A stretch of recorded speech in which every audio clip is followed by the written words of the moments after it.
So good evening, everyone. My name is William Harrold. I'm here to talk about the East-West Railway in relation to the Oxcam ARC. I'm mainly actually going to focus on my search for a business case for the new railway. Of course, I started by asking the East-West Railway Company if they had one that they could share. Well, they don't, nor do the East-West Main Line Consortium have a business case they can share. So what I've done this evening is tried to make one up from the data available, and this is sort of just showing some of the issues that there are with this project. So on the left of this slide, we have a picture of an all-round hero who is Sir Richard Watkin, the railway king.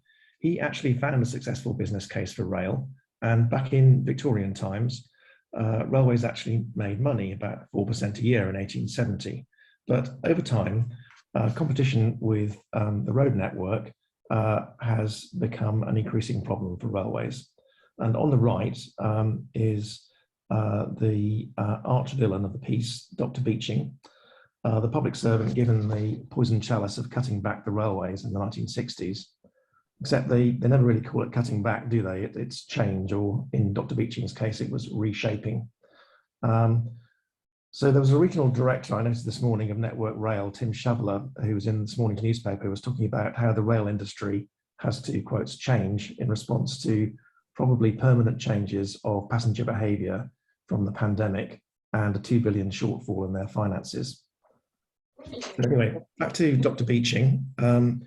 Here's his report, Reshaping the British Railways, and here is a bar chart of some numbers that he looked at for 1961. The UK railway finances.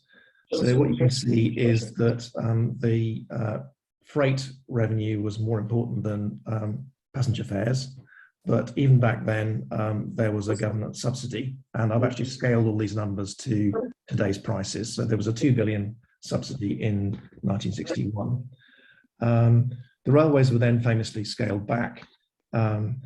So more recently, an economist, Richard Welling from the LSE, was arguing that long-term railway subsidies actually destroy jobs by reducing efficiency. So there's an economist view on it. In contrast, the East-West Rail Company was saying that the new railway will create jobs. So I guess economists disagree. I guess we can agree that in the short term, it will create jobs by the construction work. So if we fast forwards now to financial year 20, so these are figures from the Office of Road and Rail. This is the last year before COVID, and we're looking at the orange columns. So passenger fares, if I can move my mouse here, are now bigger than freight fares. But look at the subsidy. Well, it's now looks like $6 billion. That's about £200 per household. So then if we move a year forward to now the first year of COVID, looking at the grey columns, the freight revenues actually held up pretty well, albeit at a low level. But the passenger numbers from the orange to the grey here have collapsed because, of course, people weren't using the railway. And the subsidies kind of gone through the roof to about 15 billion. So I hear that the passenger volumes are currently about 62% of pre-COVID levels. So I'm guessing that when we get the numbers for financial year 22, it'll probably be about a 10 billion subsidy, but we won't see that until November. So the big question is, are the behaviour changes going to be permanent, or will people actually go back to using the railways as they did? So that's kind of why I was interested in what this Network Rail director said about reshaping the railways a little bit for new patterns of work. So that's actually quite significant. So let's move on. So if railways lose money on average, then why are we building more railways? So one of the reasons is that they're actually climate friendly compared to roads. So even if everything is diesel powered, you can see the figures there for the 6 times lower CO2 emissions per container kilometre, 10 times lower CO2 emissions per passenger kilometre. But we also need to consider the overheads, CO2 emissions overheads from construction of the railway and any houses that were built around new stations as part of the package. Also, if trains are running at less than capacity, then these lower CO2 emissions will not be fully realized, because, of course, even an empty train is going to emit some CO2. So let's suppose for a minute that there isn't actually an economic case for the railway. Then I think we would say that the carbon budget needs to be absolutely bulletproof, because that would be the reason for doing this. But the Department for Transport's 2050 net zero railway policy doesn't actually talk about CO2 from construction. So I think that's quite an important omission. So moving on, if there is an economic case for the railway, it has to be better than the average railways, because the average railway loses money. And what I'm going to talk about next is that likely for the East West Railway? So I'm going to find out how to move on here. So this is a chart trying to explain what's called the gravity model for estimating traffic. So how much traffic are we going to get between Oxford and Cambridge? So the gravity model says that the traffic you get is related to the population at one end times the population at the other end, and it's inversely related to the cost of getting from A to B in terms of distance, time, and money. So then if you look at the Office of National Statistics and where does Oxford rank in terms of most populated authorities, it's actually ranked at 134 in the list. Cambridge is 202, so they're quite small cities. And obviously if you compare that with London, which has a huge population, and also cars are quite difficult to use in London, and Transport for London provide excellent local connections. My conclusion is there has to be a lot less traffic between Oxford and Cambridge using this gravity model than there would be, say, between Cambridge and London. So East West Rail predicted in their 2019 technical report what the number of journeys would be per year between Oxford and Cambridge. And it turned out to be 1.9 people per train. Of course, there are actually other journey pairs. So it's going to be much more than that, but it's not a good start. The slide also shows that rail journeys tend to start from home. You have to get to the station, you wait for the next train, then you go on the train and you arrive, and you have to work out how you're going to get to wherever you're going to go to. So typically they're three-part journeys, whereas car journeys tend to be door to door. So this is another kind of feature of, I guess, any sort of public transport. So next topic is what happened to the Varsity line. So Beeching's analysis generally favoured retaining links between large cities, but the Varsity line survived his cuts and ran from Oxford to Cambridge, freight and passenger, until 1967. And it then closed because the costs had become double the income, so similar to a BCR of 0.5. And what we have today is two surviving segments of the Varsity line. So we've got the Oxford to Bicester section, 14 miles, which London tourists use to get to the Bicester retail village, and there's other users as well, I'm sure. And we also have the Bletchley to Bedford section, known as the Marston Vale line, that's 16.5 miles. So pre-COVID, that had only 500 passengers per day. And when I look at what's happening today, they're running a partial bus replacement service to reduce costs. So it's 90 miles from Oxford to Cambridge. Can we justify reopening the whole railway, and what would that mean is really the question. So East West Rail, Department of Transport, are talking about different stages and different sections for this project. So Oxford to Bicester, we saw, was already open. Construction stage 1, Bicester to Milton Keynes, that got funded at the beginning of 2021, 760 million. They had a benefit to cost ratio of anywhere between 1.3 and 2.4, depending on whether you're on the transformational housing growth or not. And Aylesbury, this little sort of branch, was not included in that. So the ones yet to be decided are these two on the right. So we've got CS2, which is a proposal to upgrade the route from Bletchley to Bedford and maybe rationalise the number of stations. and CS3, which is the Bedford to Cambridge section, which is a new route, which is very expensive, 7.6 billion. I'll explain how I get to that number later. The benefit to cost ratios for CS3 are rather lower than for CS1, and they depend again on the housing growth assumption, so anywhere between 0.6 and 1.3 in the latest figures that have been published. So the next thing I want to talk about, we talked a little bit about how much traffic there might, how much demand there might be for this railway. I want to talk about competition with the road, which I think is something that East West Rail talk about, and I think it's pretty fundamental to understanding the case for this. So I have some bar charts which I want to explain. So here's a simple one. This is actually this is the route that we're talking about, Oxford to Cambridge. We've got the benefits, or the time it takes you to go by rail minus the time it takes you to go by car in minutes. And so what we see from East West Rail's figures from Oxford to Cambridge is that they're predicting it's 35 minutes quicker by train than it would be by car, which is marvelous. So then very recently, Network Rail produced what they called a East-West Mainline strategic statement, and that was very interesting. It was published in March, and they did a lot more comparisons between road and rail. So they used peak road journey times from Google Maps for the road times, so anyone can see those. For the railway times, they use something called generalized journey times, which allow for the time passengers spend waiting for a train after they've arrived at the station. And if there's a change of train required, then they make an allowance for that change as well.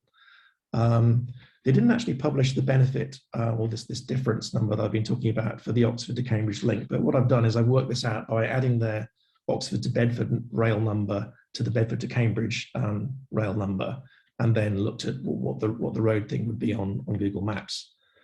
So with their figures, the advantage for Oxford to Cambridge has shrunk from 35 minutes to 3 minutes, so that's quite a big change. And we see that some links, some of these other pairs they published are positive for rail, and others, Milton Keynes to Bedford and Milton Keynes to Cambridge, are negative.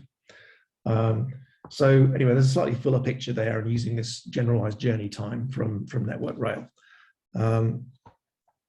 So there's actually a section of the road between Bedford and Cambridge that's being improved. It's the A428 between the Black Cat roundabout and Caxton Gibbet. So this is all going ahead, as far as I understand, funded. National Highway says it will reduce the peak car journey times by 10 minutes. So what I've done is to update the Network Rail figures to reduce the rail benefit for journey pairs to Cambridge by those 10 minutes. So let's have a look at that. Well, you can see things involving Cambridge dropped by 10 minutes. So you can see probably Oxford to Cambridge is now a negative benefit. Bedford to Cambridge is kind of hanging in there, and these ones got a bit worse. And Oxford to Milton Keynes and Bedford still looking pretty good.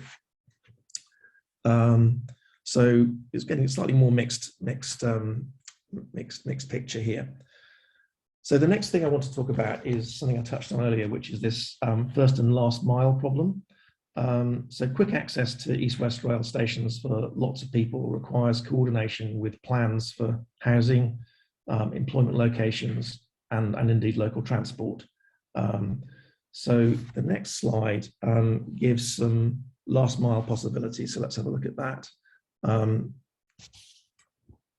So you can go by bus, you can go by metro if you've got one, there's e-scooters, but for all these things to work, you really got to have a good spatial plan. You've got to be able to have a lot of people living close to stations. And I'm not sure what it's like all the way over to Oxford, but we haven't really seen any of this for the East-West Rail for the stations around Cambridge. And so what I've assumed is that there's going to be a significant first and last mile journey time for rail journeys on this railway. So I was speaking to a senior local planner in Cambridge probably last year. He didn't want to be named, but he described the East-West Rail project to me rather disparagingly as a, quotes, transport project. I think I know what he means. It means it's a transport project that isn't really integrated with everything else so far. And so that creates this journey time problem.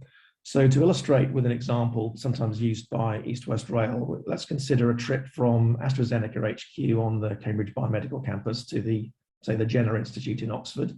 Let's say you're going to a meeting where you want to talk about the next COVID vaccine. That's great, you know, Oxford, Cambridge collaborating. Well, the problem is it's a 30-minute bus ride from Oxford Station to the Jenner Institute. But there's actually car parks right next door. So, you know, whether you should go by rail or you shouldn't go by rail, the competition from the car there is got a 30-minute advantage. So long story short, and for the sake of argument, what I've done to the numbers is just add 15 minutes at each end to give an indication of how it affects the benefits if you don't integrate the railway stations with the local people. So here we go.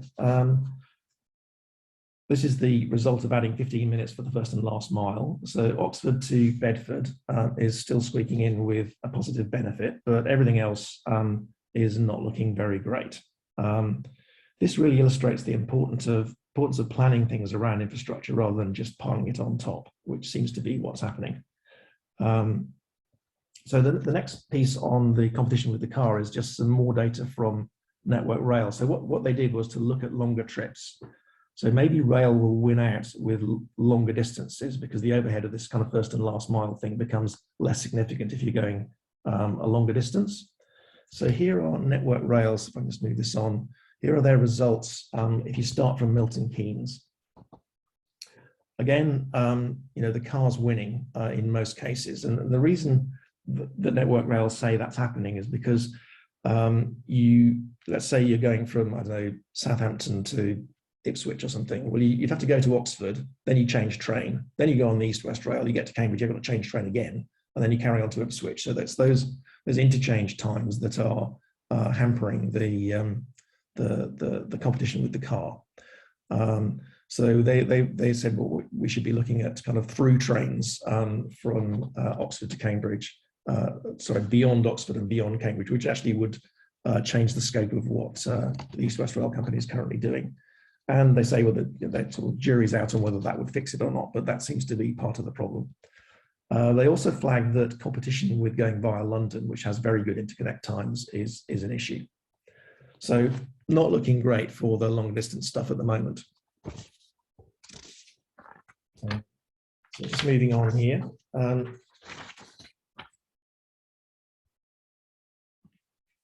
So for this last section, I want to look at the proposed new routes between Bedford and Cambridge and some of the reasons why it's so expensive.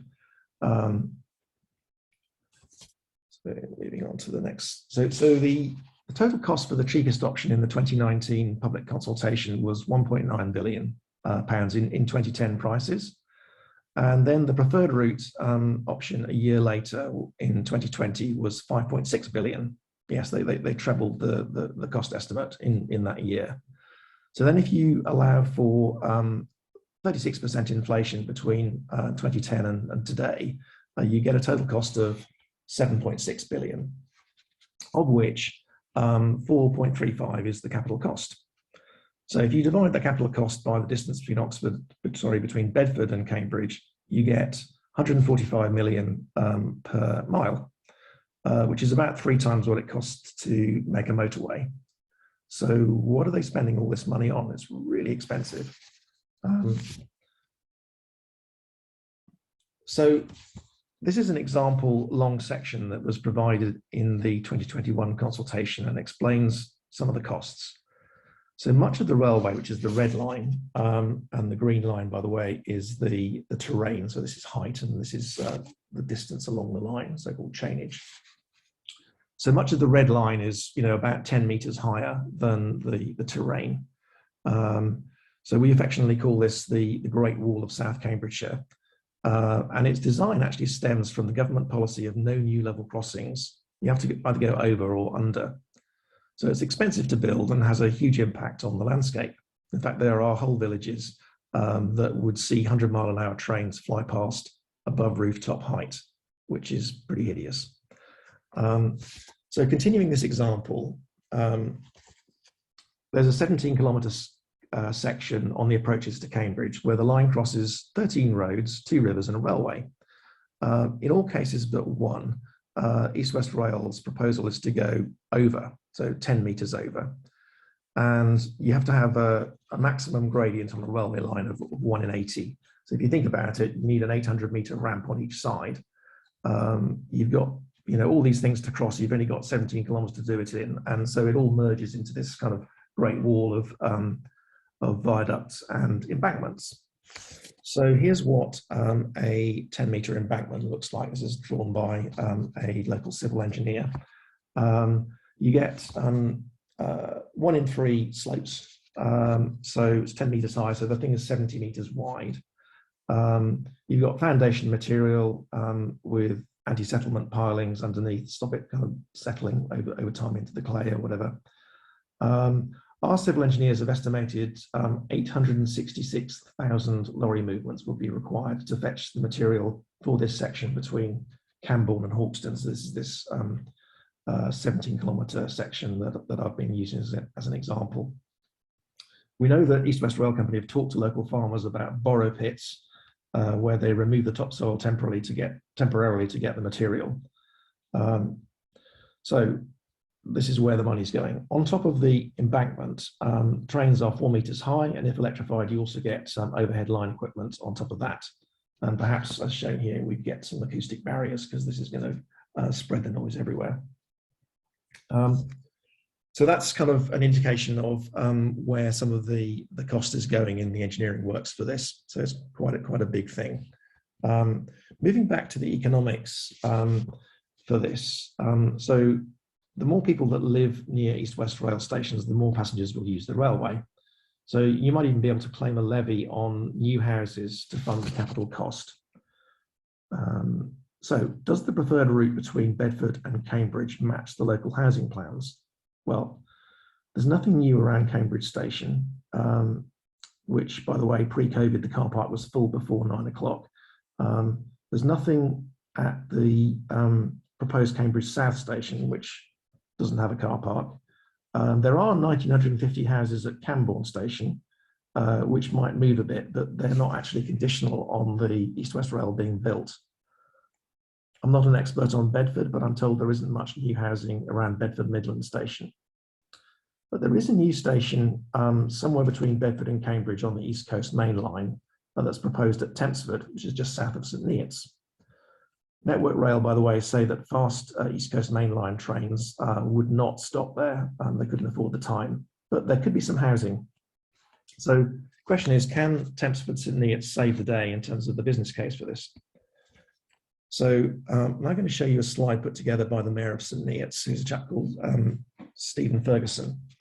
So this is a vision of St Neots and what it would look like with these kind of dark blue garden villages around it. So these have all been proposed at one time or another in local plans. So if they're all built, this is what it would look like. And you can also see the yellow East West Rail here, and here's the East West Main Line, and they're crossing here. So there would clearly be a station and some sort of flyover around there. So, if this was all implemented, you get a nice dormitory town for London and Cambridge, and it would add 24,000 houses. So what I've done is to divide the capital cost of the railway in 2022 money by 24,000 to get £180,000 per house was what you need to fund this. So to adapt a phrase from one of my favorite films, Jaws, you're going to need a bigger housing estate. It really needs a purpose-built city around a new East West Rail station. So if we had, for example, a 10% levy on 220,000 houses, that would do it. But the trouble is the city would be the size of Leeds. So it's going to take a hell of a lot of houses to fund this railway between Bedford and Cambridge. So perhaps that's what Emma Carrier has been looking at, David. So in summary, the average railway needs to be subsidised. This LSE paper says that subsidies are inefficient and destroy jobs. East West Rail obviously disagree. The gravity model predicts that the demand for the East-West Railway will be lower than for a line into London. So it will actually likely need an annual operational subsidy. Roads are a really tough competitor. Maybe we think that everyone should use public transport, but people will do what is easiest to do, and they are a tough competitor. So to win, rail needs a good solution for the first and last mile.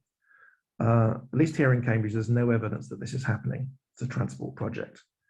There are challenges also to make the East-West Rail low carbon overall. So you've got to factor in construction costs, and if the usage were low, then that would make it inefficient, and the construction overheads would matter more. The high cost of the Bedford to Cambridge section either requires a lot of subsidy, or maybe a lot of new housing. There's a sort of new city the size of Leeds, or several sort of smaller ones, but all the construction of that wouldn't be very low carbon. So I'm afraid I've not found a business case so far for this railway, or indeed I've not really found a strong environmental case for it either. There must be other things that we can do that would be better use of this money. Anyway, we'll keep asking East-West Rail and Department of Transport for their case. I'm going to hand over to Nick, I think, for the next section. Thank you very much.